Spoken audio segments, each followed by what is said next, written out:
বন্ধুরা, তোমরা বুঝতেই পারছো আমি কোথায় গেছিলাম। হ্যাঁ, ব্যাডমিন্টন খেলতে।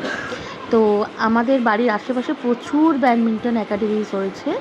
তো আমরা শনিবার রবিবার আমরা দুদিন আমরা ব্যাডমিন্টন খেলতে যাই সন্ধ্যাবেলাটা। এইভাবে আমরা টাইম স্পেন্ড করি ছেলের সাথে, আর একে অপরের সাথে একটু খেলে ধুলে খুব ভালো লাগে।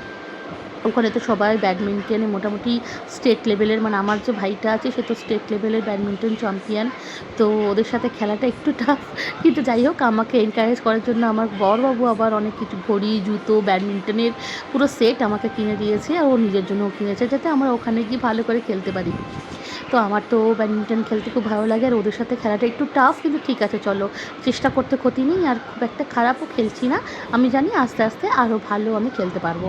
আর ভিডিওটা যেহেতু ওর বাবা করছিল তো খুব একটা তো ভালো করেনি, আর আমার খিদে পেয়ে গেছিলো, সেই জন্য তারাজ কিচেনে চলে এসেছিলাম।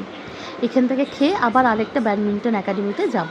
ওখানেও কোড বুক করা আছে, এখানে না কোড বুক করে রাখতে হয় আগে থেকে। তো যাই হোক, এবারে আমরা ওখানে চলে গেছিলাম। এইখানেতে খেলোয়াড়গুলো আরও ভালো খেলে। যাই হোক, খুব ভালো লাগলো, খুব সময় সুন্দর একটা কাটালাম। আর জানো তো বন্ধুরা, আমরা শনিবার রবিবার দুদিনই চলে যাই।